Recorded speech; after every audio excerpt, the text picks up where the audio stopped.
Hey, it's Levi. I'm a longtime musician and guitar player, and this video is all about how to change your strings faster. A lot of local music shops and places where you can get lessons actually offer guitar restringing services, and ultimately that's going to save you the most time because you don't have to worry about it at all. But some players like to actually do this process themselves, so I'm going to share with you the things that I've learned to help this process go a lot faster. The bare minimum tools that you might need for restringing guitar is one of these. This is a string winder and it has a pin puller built into it. Another thing is a pair of wire cutters. These are side cutters. I like them because I can get right close to the edge of the string and leave as little sticking out as possible. There's another tool that I really like that helps speed the process along quite a bit. Now this is a special bit. I believe I bought mine from a music shop. It's like D'Addario or Planet Waves, and basically it is a special bit that you can put onto a drill or an impact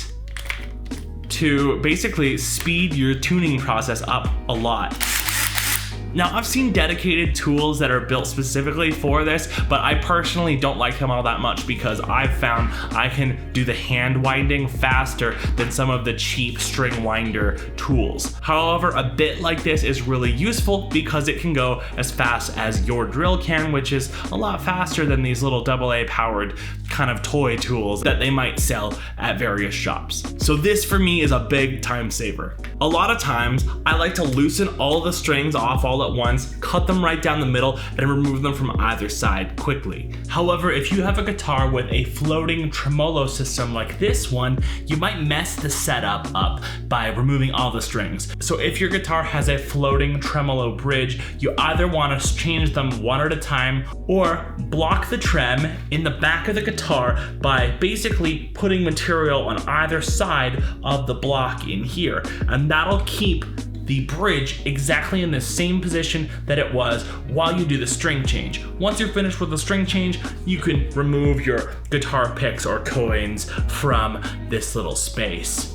But today, let's go through the string change on this guitar so you can see some of the things that have helped me get a lot faster at this over the years. One of the biggest things that I've found saves a lot of time when you're trying to change your strings is to have a good workspace where you can fit the whole entire guitar on. Way too many times I've tried to hold the guitar in my hands or with my legs while I'm changing the strings, and I've got to say, it takes way longer and it's a lot harder to do it that way. So find yourself a desk or a table or a countertop that you can work on, and that's gonna make your life a lot easier. Now with that, you've got to support the neck, so I just use a roll of tissue, not that glamorous. I still have yet to buy a proper neck support for my guitars, but this will work for now.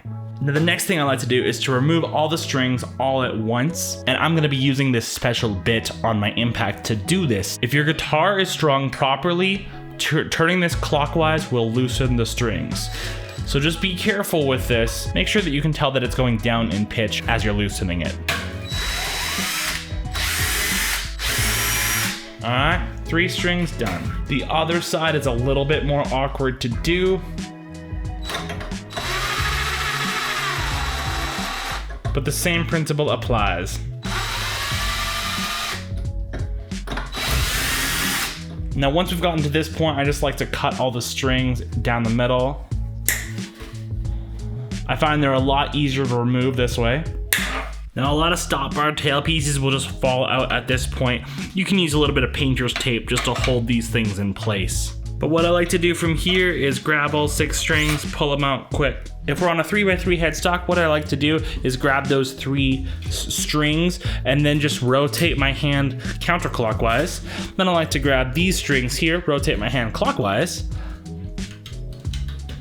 and that gets them all off. And then I typically like to just kind of wrap these up in a little bit of a circle just to kind of keep them all in one spot, because throwing these out can be a little bit of a pain.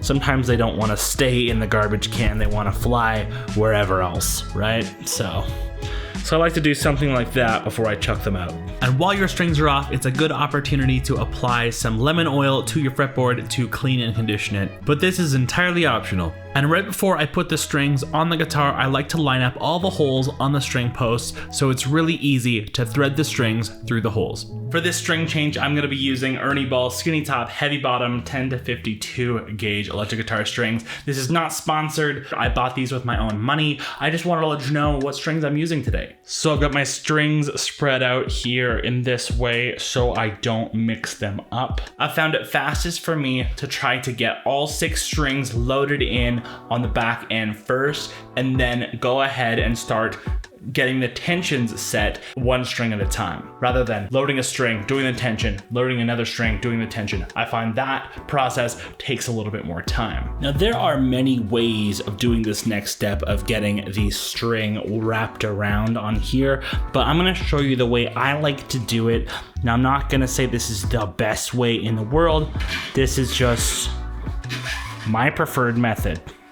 So I like to get that string pulled through tight, and then I like to give it, I don't know, maybe about 1.5 inches more room like that. I want to be able to pull this up like this. Now, the key to getting this done properly is to make sure that you can control the string by maintaining tension on it the whole time. So what I like to do typically is I like to give it just enough space so I can force one wrap over top of the string end like that. Then I like to press with my first finger down to keep that string kind of feeding in. Then after that, it'll go underneath the string end. And then I use my other fingers here to pull that up so I have constant control and I'm not, just trying to control this loose string.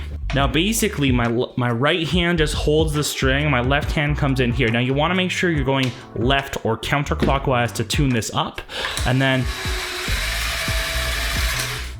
you just bring that around like that, and that one is done. Now a lot of the time I like to go, one side at a time, but I'm actually gonna get the high E in there as well, so the stop bar tailpiece is seated in properly. Then I'll get the other strings. So I feed it through like that, pull up a little bit, give myself that top wrap once, control it counterclockwise, make sure I don't mess up my speaker.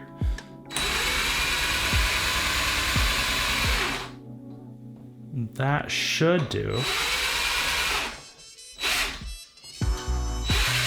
There we go. It'll also be useful just to make sure that all your strings are actually seated in the saddles. Now at this point, I've only got tension on the outside strings, so the other ones don't have to be sitting in the saddles, but basically you want to make sure when you're tensioning the strings, they're sitting properly and not sitting off the saddle like that. Now just to try to keep things organized over here, what I'll do is I'll take my treble side strings and put them on the right side of the headstock, and I'll take my bass side strings and put them on the left side, the top side. Then I'm going to grab my A string, feed this through the hole like so, and then same dilly, I'm just gonna bring that back about 1.5 inches, give it one top wrap like so, press it down like that. Left is up, and watch your fingers, make sure you don't get pinched. All right, on to the D string, we'll do the exact same thing there. Feed it through, pull it back about 1.5 inches, top wrap, press down,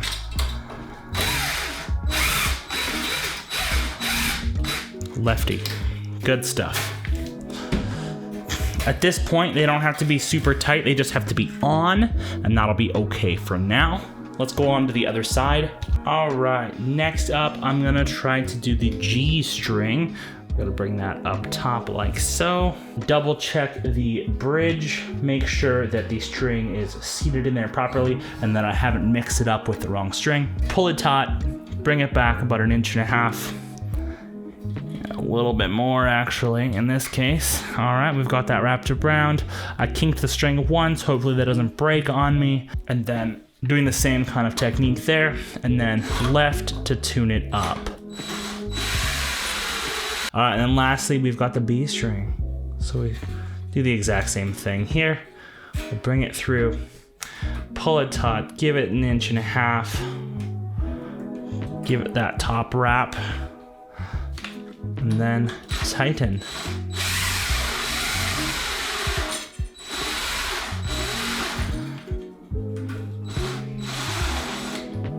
And while we're at this stage, it's a good time to talk about lubrication. Now, a lot of times our strings will get caught in the nut. That's called binding. If you've ever been tuning your guitar and you hear creaking from the string, that's typically just caused by friction. So you can get products like this from a local music store. This one is by Planet Waves. It's called Lubricate Friction Remover. You can also get one called Big Ben's Nut Sauce, which is a fun thing to say, albeit a little bit uncomfortable. So this kit comes with these little tiny applicators, right? So what I'll do is I will squeeze that syringe. You can use the thicker one for the thicker strings and the thinner one for the thinner strings. I'm just gonna use a thin one. Get this little syringe here, and you just squeeze a little bit of that lubricant out. Basically do that and slip each string out of the groove on the nut. And then right before I tune things up to pitch, I'll just apply a little bit of that lubricant to this string slot. Wipe away the excess, grab the string, put it back in the slot, and then just same thing. I'll just remove the string from the slot, smear some of that stuff in there, and then put the string back in the slot. It's also a good idea to apply a little bit of lubricant to the bridge saddles for the exact same purpose. Next, I like to tune the guitar to pitch, so this is where I'll just grab a clip-on tuner. Now, I'm not gonna cut these yet. After I get this tuned to pitch, then I'm gonna cut all the string ends. Now, once we've got the guitar tuned up to pitch, there's a really important step that we have to do, and it's called stretching the strings. Basically, what I like to do is curl my finger around the string and just kind of go along the length of the string, pulling it, making sure I don't go too fast because I don't want to like friction burn my fingers. But basically we want to go through and try to help the string get stretched out. This process helps the string stay in tune. So basically you'll do that and then you'll tune the guitar a few times over and over until it starts staying in tune pretty decently. And now for my favorite part, cutting these string ends. So now the guitar is restrung and in tune. Sounds pretty good. I love the way a set of new strings sounds and feels. It's so fresh, much better than it was before. Let's plug it into the amp. Well, the new strings sound a lot better. We've got basically a tighter and brighter low end than what I had before. And it feels like the strings have a little bit more tension. I don't know if that's true or not.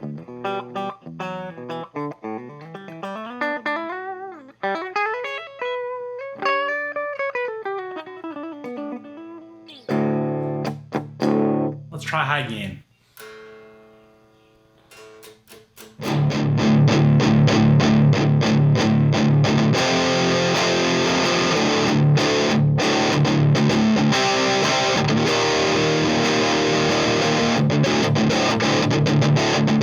Nice.